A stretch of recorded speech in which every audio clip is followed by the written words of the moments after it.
Now. On 105.9 FM and streaming worldwide on the WMAL app. O'Connor and Company.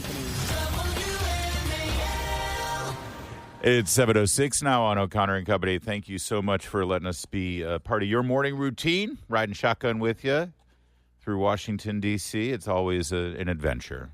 Coming up at 7:35, Andy Pollin of our sister station, ESPN 630, is going to give us a preview of the Commanders versus the Eagles tonight on Thursday Night Football.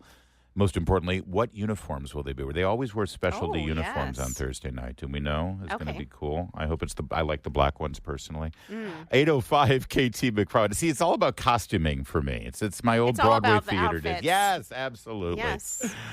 KT McFarland will join us at 8:05. And then at 8:35, our pal Susan Crabtree of Real Clear Politics. She's got some scoops on the latest from the Secret Service. That is Patrice Onwuka. I am Larry O'Connor. And joining us right now is Diana Glebova, New York Post reporter, who got a bit of an exclusive there with President-elect Donald Trump after his meeting in the Oval Office with Joe Biden. What an extraordinary, extraordinary scene, Diana. I mean, were you in the room there as well in the Oval Office when this meeting took place? Good morning, everybody. And no, I was not. It was just a few reporters that got to be in the spray pool right before the meeting. Yeah. And everybody else was stationed outside. You know, we only got to see the 1-minute video of them kind of exchanging right before. And with all the staffers there on the steps of the old executive office building, sort of watching this historic moment. And James Rosen, the White House correspondent for Newsmax, said that he had never seen, since 1999, he's been covering the White House. He's never seen that many reporters staged there for this kind of photo op of somebody showing up in the car. Would you agree that it was that packed? I mean, for me, it seemed like there was hundreds of people just waiting right outside the gates, waiting for maybe a peek of Trump, expecting him to maybe make a comment, as he sometimes does. You know, he's unpredictable. They're like, maybe he'll come out and address us in some way. So we were standing out there for 2 hours just waiting for a potential peek. Yeah. So, Diana, you have an exclusive at the New York Post where you go into what President Biden and President-elect Trump spoke about. I would love for you to talk about one of the top or 2 or 3 things that came out of your conversation. And folks can obviously go to the New York Post to read your exclusive publishing, but that is a fantastic scoop. Yeah, thank you so much, Patrice. And at first I just asked him, how did the meeting go? Online, we saw the pictures that took place, and it seemed like President Biden was just really happy to see him. And he agreed with that sentiment and said that, you know, he said it's been a lot of work on both sides, and he even praised the president. He said he did a very good job with respect to campaigning, and that they had a really good meeting. The meeting was almost 2 hours. And he also said that, you know, it was a chance for them to get to know each other again. And he did reveal 2 topics specifically that they talked about. They talked about Ukraine, the Middle East. He wouldn't tell me specifically what they said about those topics. He was very being diplomatic, but he did say that he just wanted his views about Ukraine, and he gave them to me. And he said, quote, I wanted to know his views on where we are and what he thinks, and he gave them to me. He was very gracious. I also asked him how it felt to be back in the Oval Office and if he's excited to come back in a few months. He said, it was so beautiful, and I do certainly look forward to coming back. And one more thing he did reveal, he said that he is expecting to see the president again right before inauguration in that small meeting that takes place between the incoming and the current president. He just said it was a very enjoyable meeting.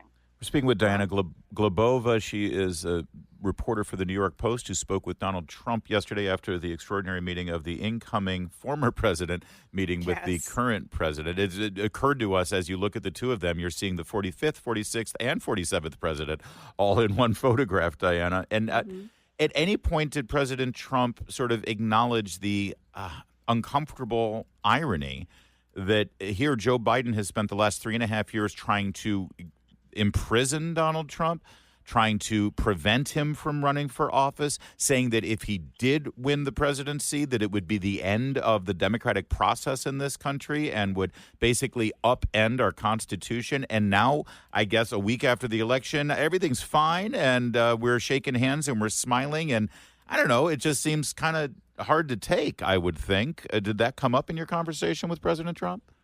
I tried to ask him about that in my first question, just asking about, President Biden was sure happy to see you, wasn't he? But just based on his tone, I don't think he wants to go into the past publicly, at least. He really wanted to focus on how positive the interaction was. And reporters at the White House were also asking in the press briefing yesterday, did they discuss, Biden's previous allegations? Did they discuss the tension that is between them? And also, did they talk about the vice president? But the White House also did not want to address that and just wanted to say that it was a very cordial meeting. So I don't think they want to get into that anymore. You're talking about two first ladies as well, married to these presidents.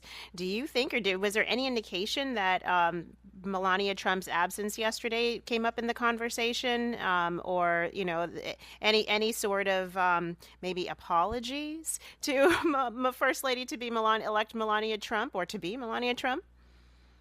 I didn't ask that in the conversation, but Melania Trump was absent from the White House. Maybe it was a scheduling error. Maybe it was, the tension. We can't know for sure, but I think that was notable. Also notable, I think, is as pleasant as all of the, smooth transition language is, Diana, and all of the photo ops that, we've been down this road before. And 8 years ago, as Barack Obama said and did exactly what Joe Biden is doing behind the scenes, we know now that there was an FBI investigation. James Clapper knew about it. James Comey, John Brennan, Susan Rice, they were trying to undermine Donald Trump as he began this transition process and well into his presidency. Did that come up in your conversation? I hate to continue to go to sort of the negative angles here, but we've seen this movie. We know how it ends, and I just hope the Trump team is wary of what could be going on right now to undermine his presidency.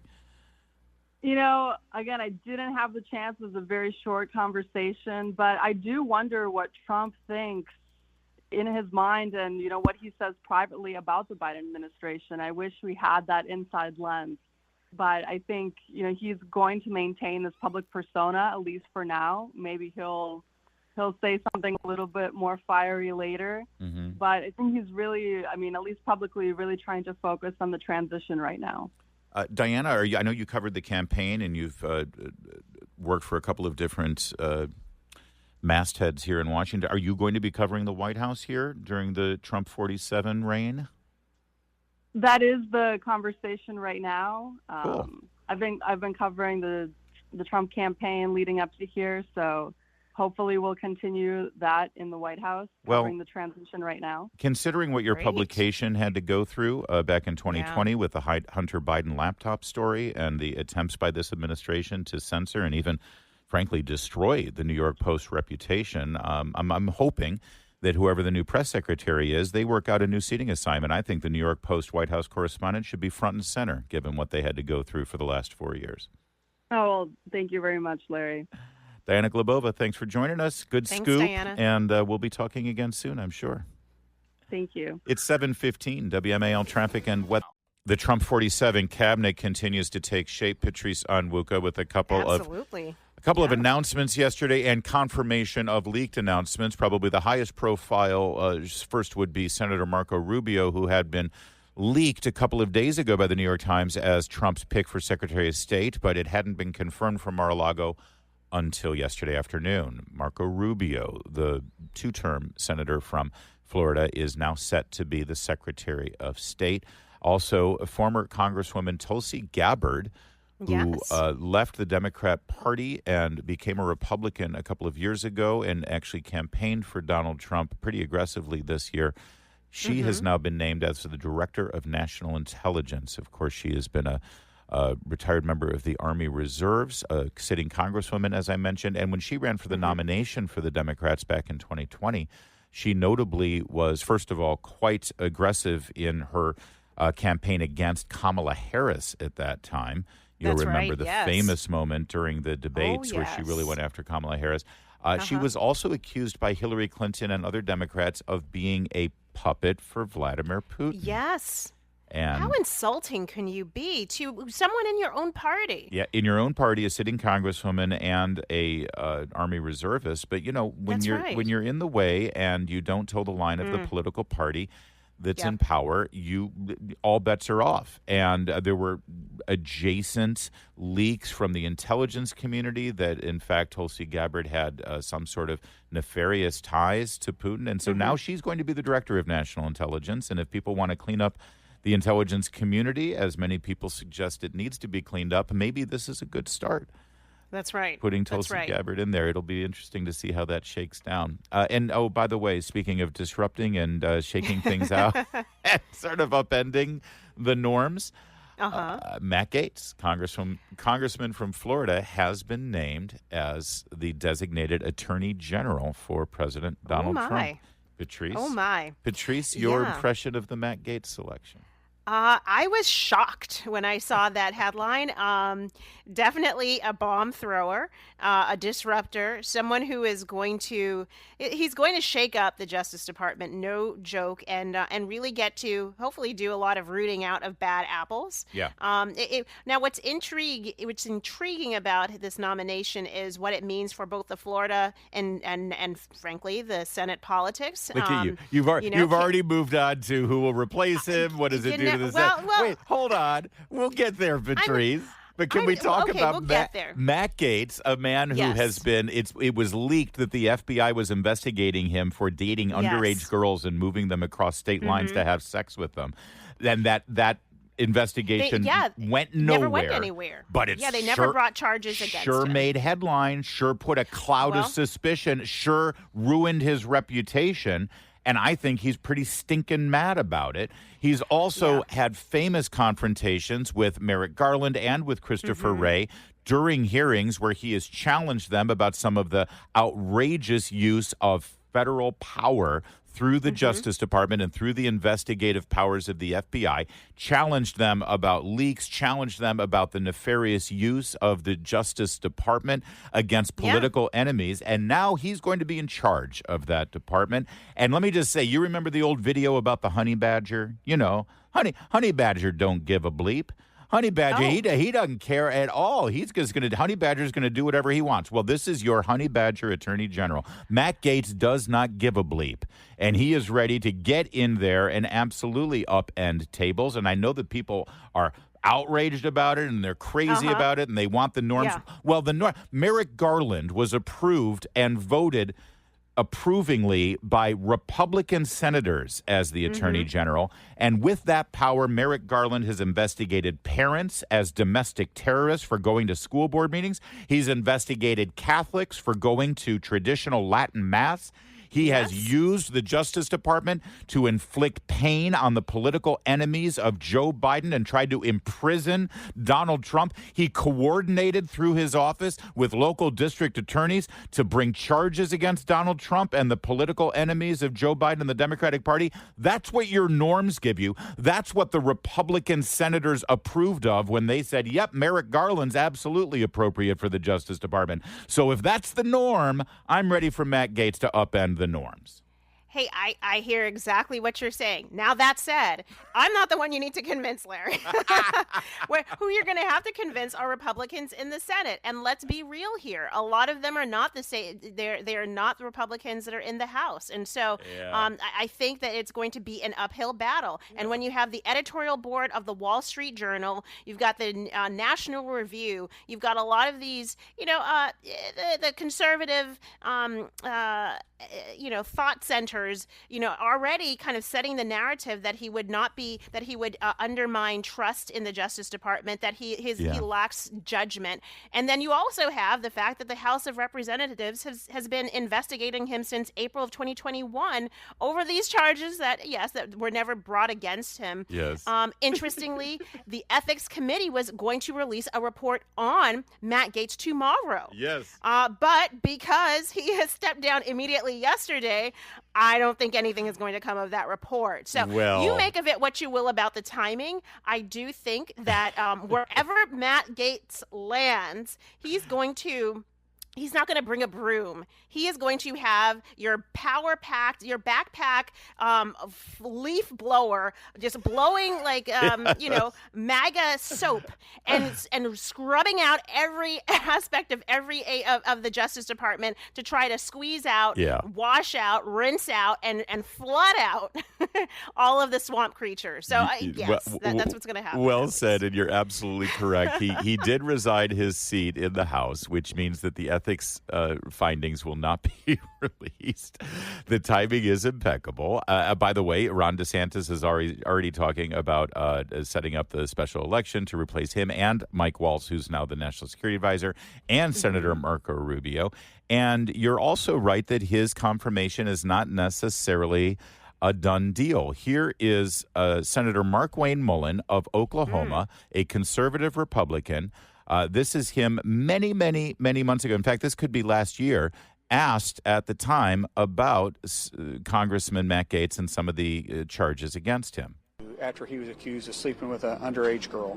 And there's a reason why no one in the conference came and defended him, because we had all seen the videos he was showing on the House floor that all of us had walked away of the girls that he had slept with. He'd brag about how he would crush ED medicine and chase it with an energy drink so he could go all night. This is obviously before you got married. Oh, my gosh. That's one of the senators who will be asked to vote up or down on this nomination. That's just Crushing one ED of them. to go all night. Oh, and let's not that's forget, crazy. Matt Gaetz. Listen, when you make enemies in this town, right or wrong, it's hard if you burn bridges. And Lord knows when he upended the leadership in the House by challenging and vacating the chair, the speaker's seat with Kevin McCarthy. Kevin McCarthy, like him or not, has some friends in Washington, some of them in the Senate, who have long memories. And so let's let it play out. We will watch it play out. This is the soap opera and drama that is Washington, D.C. We have a front row seat to it, and we will watch it transpire before our eyes. It's going to be must-watch TV every day, either Larry. way. I'm so excited. Either way, let's see what happens. It's 7:25 now. WMA. But let me just say, I just want to be clear. I totally understand people who object to Matt Gaetz because of the Kevin McCarthy thing, because of the upending of the norms in the House and all of that stuff. That's fine. But don't you tell me he's not qualified. Don't tell me that, we need to get back to the norms. Because as long as you were okay with Merrick Garland, don't bring up Matt Gaetz to me, all right? Let's Larry, get to... I am okay with Jamie Whitman. Yes, exactly. Cleaning traffic center. Thank That's you. who I'm okay with. Our Secretary of Transportation. I love it. Go ahead. Now on 105.9 FM and streaming worldwide on the WMAL app. O'Connor and Company. 7:37 on this busy Thursday morning. Thanks for tuning in to O'Connor and Company.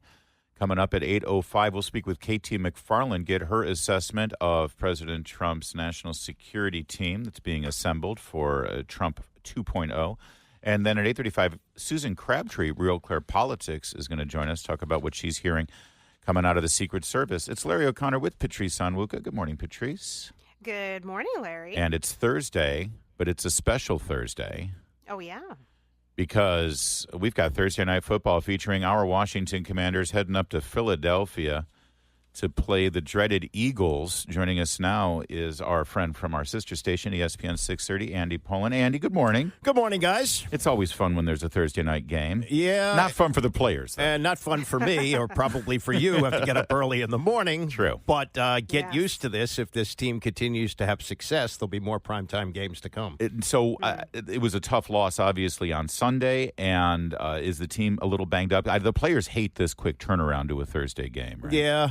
But, you know, they're got kind of this chip on their shoulder. They've done a good job with this. And Dan Quinn said, if any team is equipped to do this, we are. We got that toughness. They got injuries, yeah. Marshawn Lattimore, who they picked up from New Orleans, still not ready to go because of a hamstring. And here's the thing you worry about in a close game, because the Eagles' defense is good. Zane Gonzalez is going to be the kicker again tonight. Austin Seabird's out. Gonzalez was 2 for 2. last week in the loss to Pittsburgh. So you got that, but you'd like to have your reliable kicker throughout the season. It's always tough to go against Philadelphia, and the Eagles have done pretty well. Oh, sorry. 5 in a row. We got our music playing here. Yeah, they seem to be on an upside. Although they didn't look great in the first half against the Cowboys, they certainly turned it on. Yeah, they won by 28. I think. Yeah, okay. it turned out okay. Obviously, Saquon Barkley has been a game changer for them. How's the Commanders' run defense looking right now against this team? Well, the run defense hasn't been good all year long, but Johnny Newton, who jumped off sides and ultimately ended that game. Oh, I felt so bad for him. And he felt bad for himself, too. Yeah, I mean, that was a rookie mistake. And even if he hadn't jumped, there's no guarantee that they would have been able to get enough time to win the game. But with Jonathan Allen out for the year, and maybe that's the end of his run here, Newton has stepped in and played very well. So they've gotten better. But, it's a good team, and it's also a quarterback who can run. Yeah. Jalen Hurts is playing very, very well right now. Well, I was going to ask you about Jalen Hurts versus Jaden Daniels. I mean, Rookie of the Year quarterback versus the top quarterback in the NFL. Who do you take? Well, I mean, you would always favor the veteran, but I would think that with the way Jaden Daniels has played this year, you don't rule anything out, and he's gone so far beyond expectations. It's amazing. I mean, he doesn't play like a rookie. He plays like a veteran, and they really rallied around him. And the thing I think he'd be concerned about coming off the Pittsburgh game, and there's reason to believe that his ribs are still bothering him every time he comes off the field. They put a heat pack on him. Yeah. But he ran only 3 times for a total of 5 yards last week. I don't think they're going to win many games with that kind of production from him. He's got to be able to run. You said something interesting, that they've got a chip on their shoulder, and that we've sadly over the years seen the Washington team go into a game kind of behaving like they expect to lose. Yeah. And now they seem to expect that they think they should win every game. Oh, it's been a remarkable turnaround. I mean, 2 years ago, this team, or even last year, even though it was new ownership, was a mess. They won 4 games the whole year. And the hangover from the Dan Snyder effect, they snapped out of that pretty quickly. They had maybe a Bloody Mary and got right back on track. Well, we've all been there. So given that, I mean, they truly feel like they should have won that game on Sunday. Well, yeah, and certainly at home. Blew a 10-point lead. Yeah, and the refs blew some calls too. But yeah, I'll go there. That's league wide. So going into Philadelphia, I mean, they've got a swagger. They feel like they deserve to win this game, and they're going to give the Eagles all they got, which really is a fan is all you want from your team. Yeah, and it's a division game. The schedule's bizarre throughout the league. It's backloaded. Other than the Giants now, it's backloaded with Eagles Cowboys. But here you are in mid-November. You're playing only your 3rd division game, and and the way that things are lining up with the Cowboys melting down, it looks like it's very fortuitous for them that they get those games at the end of the year. Yeah, including the last game of the year, which could factor in. Although they're in a pretty good shape right now, at the very least, to have a wild card slot, right? Well, the way the NFC is. They have 7 wins with 7 games left to go. Yeah. So if they win 2 of them, they're probably in the playoffs. If they win 3. That would almost certainly put them in. If they win 4, they would win 11 games for the first time since they won the Super Bowl. And every team in the NFL, every single team has won 11 games at least once since then, except this team. Wow, that's an amazing stat. That's why we love you, Andy Pollin. You keep all that stuff in your head. Mr. Stats is what they call me. Anytime you need a stat, give me a call. One other thing. Anyone who watches Thursday Night Football knows that it's also noteworthy for extraordinary costume choices. Sometimes do we know anything about what the Eagles and the Commanders will be wearing tonight? Not sure about the Eagles, but the Commanders will be in all white. All white from head to toe. Yeah, and even the helmets? No. Right. They have 2 helmets. One's black and one's burgundy. But I would imagine they'll wear the burgundy helmets tonight. All right. Thank you for indulging me in the Thank you, Andy. Any other fashion news that you'd like to have for me? Who are you wearing? What am I wearing? Who? Who am I? Well, here's my theory. I'm in my mid-60s. I'm too old to wear jerseys. The only time I wear jerseys is when they retire numbers. I wore one for Sonny a few years ago, and I wore one for Darryl Green a couple of weeks ago. That was quite a day, too. I wish I'd have been at that game. All right, Andy. Thanks. Good to see you guys. We'll all be listening at ESPN 630 when we're not listening here on WMAL. It's 7:43. Patrice, People Magazine, has made their big announcement. The sexiest man alive is John Krasinski. Hmm. Who? Who, you might I ask? know, John. I mean, listen, if you don't know Jack Ryan Yeah, well. or Jim Halpert. Jim from The Office is probably the most. Yes, Jim from The Office. He also played one of the Navy SEALs from the Benghazi movie, 13 Hours. John that's Krasinski. right, yes. Recently, Jack Ryan on Prime Video. And yes, Jim from The Office has gone from nerdy paper salesman to the sexiest man alive.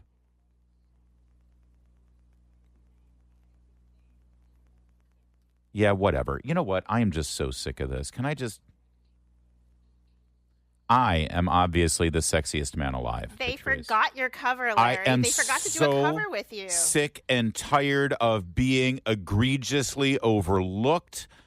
I am not just the sexiest man in radio, but I am, in fact, the sexiest man alive. And I'm tired of People Magazine constantly overlooking us over here. Well, they don't want to make Ben Affleck and Sean Connery feel bad, Larry. So, Well, I mean, you know, I know there are a lot of guys who can't hold a candle to you in Meredith's eyes. But that said, wait, what do you mean in Meredith's eyes? It's objectively fact, Patrice. You know what? So here's it. Meredith's eyes, yes, we know. I want everybody to recognize every morning when we have our pre-show meeting, I come up with some great ideas that obviously play into my inherent sexiness, and it's constantly shot down.